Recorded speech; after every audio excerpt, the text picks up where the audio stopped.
Welcome to NuttieBuddie Entertainment. The Great.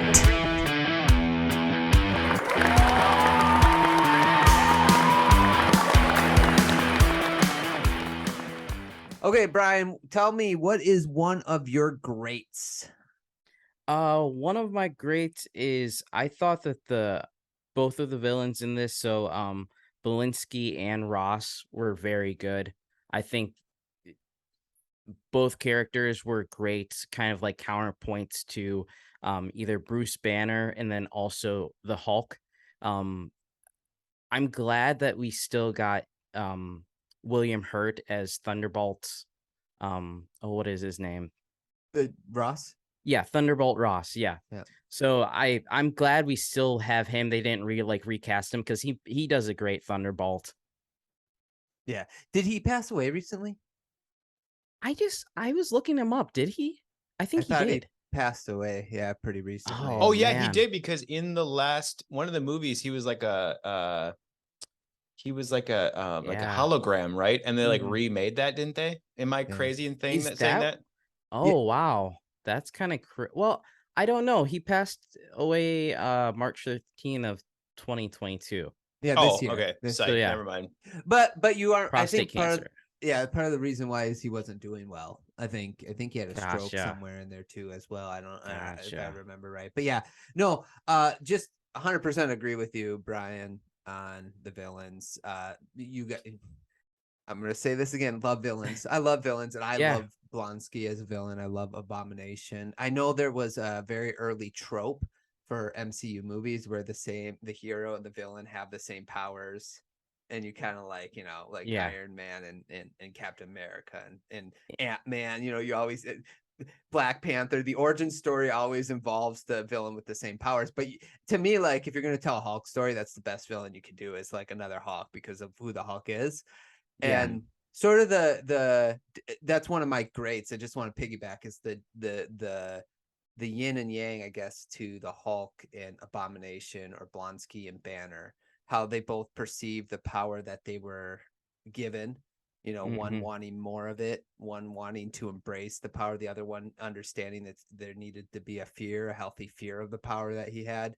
I like how the movie kind of portrayed the villain versus the hero. I thought that was a great story within the movie. No, yeah, that's the great thing about the Abomination. He wasn't just, he did the super serious soldier, or wow, the superhero. Say that. Words are hard. It's okay. Right? 10 times fast. He took that and he wasn't strong enough, so he wanted more and more. And I liked how it built. He wasn't strong enough. I mean, that kick that he got from the Hulk, just that was obliterated. I think that is one of my favorite things in the MCU. I'm not gonna lie. I remember seeing that in theaters and being like, "Whoa!" That's why it works so good with that in the Avengers, with Loki just getting thrashed that. Everybody loves to see it. So yeah. What did he say? Is that all you got? And when he approached him, yeah, and then he just kicked him into a tree. Yeah, that was a cool scene. Brandon. What's one of your greats? Mine might be a little offbeat here, but I like the suspense that they build throughout the movie with that heart monitor. That's one of my. I feel like that is just a good common thread throughout the entire movie, that you're always kind of it's suspenseful. And so my daughter and I were watching, and she's sitting next to me, and she's never seen it before, and she's getting whenever she gets giddy, she starts hopping around on the couch, and she's getting giddy with it, and I could feel my heart racing. So I liked that you're kind of always on the edge of the seat, and I think that's why I like the Hulk so much, because it's is he gonna blow up? Is this the moment kind of thing? And then but that suspense kind of follows the entire movie as it goes, obviously, until the last scene. But yeah, I love that kind of feeling in that movie, which it's kind of this movie had thriller vibes a little bit, that it's throughout some parts that I enjoyed. Yeah, no, I agree. I like the suspense of the heart rate monitor. I would say there is one thing that I could have done without, and that was I guess maybe getting a little ahead of ourselves, but the bed scene where he's like, I thought it was I don't disagree. I don't disagree. Okay. It's like I thought it was anger that turns you into the Hulk, not just because of your heart rate. I could have done without that, but other than that, I agree. There was some writer somewhere like, guys, I did it. This is great. This is hilarious. Yeah, that's fair. Okay, any other greats? Oh, go ahead, Brian. I was gonna say I have that in my good as well. I really like the heart rate monitor that they have. Even the first scene when he has it on and he's with the like jujitsu or taekwondo guy and he's getting slapped and you're just like, oh man, oh okay. You think he's gonna Hulk out and he just But even so, having like those breathing techniques with that as well to kind of keep him calm. And I like how at the end of this with that, he kind of learns how to control the Hulk with the last scene of the movie. And they kind of bring that into the next ones where, Bruce Banner's, he's like, I'm always angry. That's how you keep it under control. So yeah, definitely. Kind of played really nicely into that scene where his breathing techniques where they get into the cab and Betty gets out and like yelling at the cab driver and he's like, I got some exercises that can help with your anger problems. Basically, that was pretty good. So I saw like that was flashes of like the MCU formula of like comedy and kind of like funny things. Cause I'm like, there wasn't a whole lot of that in the movie before. And all of a sudden there's kind of like this comedic scene that I was like, that was really good. Yeah. But like there was like this maybe I'm getting ahead of myself, but I feel like that's a little bit, there were some slow parts and it's like it could have used a little bit of that kind of on the front end of the movie. Not that it was bad, but just like there's a few areas I dragged, but we'll talk more about that later. Okay, gotcha. Okay, so any other great? I had the use of the Captain America soldier serum as a great. I honestly I forgot that was in here, and I think it did a really good job of like introducing it back into the MCU and the way that they were able to use that and then have Abomination be kind of like even more powerful because he had that in his body. I was surprised by that. I didn't remember it being in there and I really like that part of it.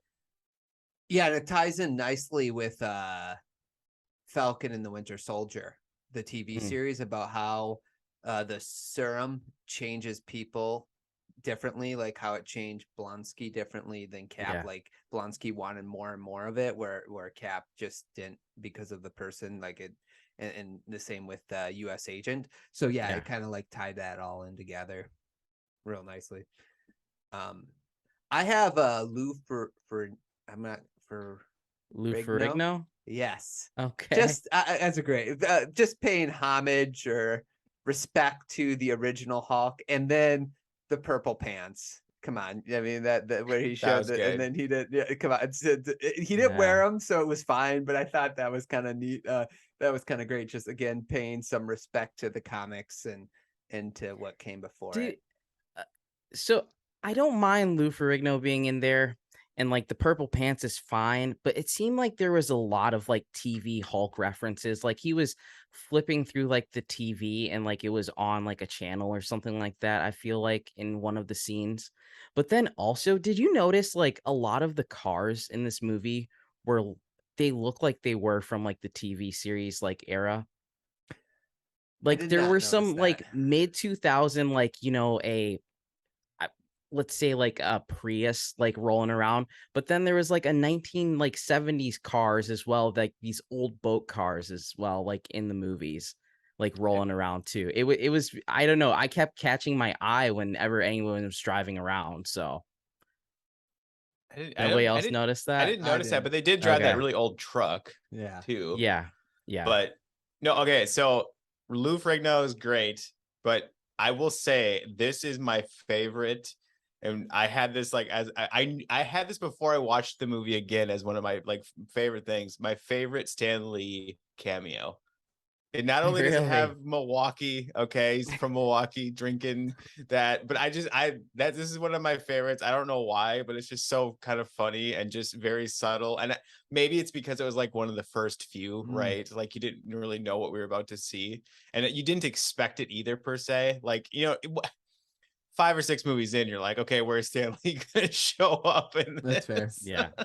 So I think this is probably my personal favorite, and I thought that was a great moment. The other great though I had was I like how they made the Hulk seem like a monster when he first like changed in like the whole bottling area. Like I just like the vibe of like, are you seeing this? And then he's like kind of everyone's freaking out and he's kind of in the shadows. Like it made him seem like a real like baddie and not just like the new Marvel like Avengers where he's like, I'm a funny dude eating tacos. Like, you know, like it seemed like a really scary looking guy or, you know, thing. And I just liked how they kind of portrayed that. And it was kind of in the shadows and this creepy kind of crazy thing. And plus he just like steamrolled a bunch of guys with like a big old giant that cylinder. That whole beginning of the movie, I just enjoyed watching that whole beginning of the movie. I thought it was a really good beginning. And I'm gonna say my last great, Edward Norton is a better Bruce Banner, and really his Hulk in this show is so much better than the Hulk in the MCU. Okay, I'm sorry, I'm on the fence. I really am. I can't choose. Okay, question. I can. Though. I liked him so much. In how this do you movie. How do you feel about them though not using Edward Norton's face as the Hulk? Like they did, like they sculpted more as like the original artist for the Hulk, so it's not his face then like CGI'd. Like the look of the Hulk, like I feel like this Hulk really looks like a Hulk in the comics, right? Yeah. But like it's a little different than like it kind of pulls Edward Norton like out of it completely a little, maybe. I guess how do you feel? Go ahead, Brian. I was gonna say it's very much so like the TV series, you know. You've got one actor playing Bruce Banner and then another like completely different Hulk. I don't know. That's the one thing I like about this version, you know, of Hulk that we have is that he looks similar to what the Bruce Banner looks like. And I don't know. It took me out of it just a little bit. And I don't know if it was just because he didn't look like him or if just like the CGI in parts just wasn't like what I would necessarily like for like the Hulk. But yeah, I don't know. That's the thing. It was very weird. He looked nothing like him. So yeah, I don't think in the comics the Hulk and Bruce Banner look alike either. Like their features never really looked alike. I think it's just to show that they were two different people, like trying to coexist in this body, in the different bodies, in the same mind, I should say. So it didn't bother me at all. Yeah. I just think it looks so much cooler. Like the muscle definition, the tone. You know, he's not like the Hulk in the MCU has a little bit of a gut. A little bit, so I like how he's like fit and just like super, like you just can tell he's strong, and that's what I like about him. I don't know. I'll take this Hulk Bruce Banner combo over the MCU, but partly I and we'll talk about this more. Like I think the MCU kind of nerfed and did the Hulk wrong a little bit as the MCU universe continued on, especially in Infinity War. That's one of my only gripes with Infinity War, but I love the movie, favorite Marvel movie, but that's one of my gripes. But yeah, so it didn't bother me, to answer your question, Brandon. Gotcha. Anything else? Oh, okay, let's move on to the good. Thanks so much for listening to our review of this movie, doing the great, the good, the bad, and the ugly. Let us know in the comments below what is your great, good, bad, and ugly, or if you have a problem with one of ours, or even if you agree with us. Please subscribe to the channel, like the video, check out our podcast in one of the links below. Also, follow me on Instagram at NuttieBuddie_Entertainment. Thanks so much for listening. I hope you guys enjoyed, and we will talk to you guys soon.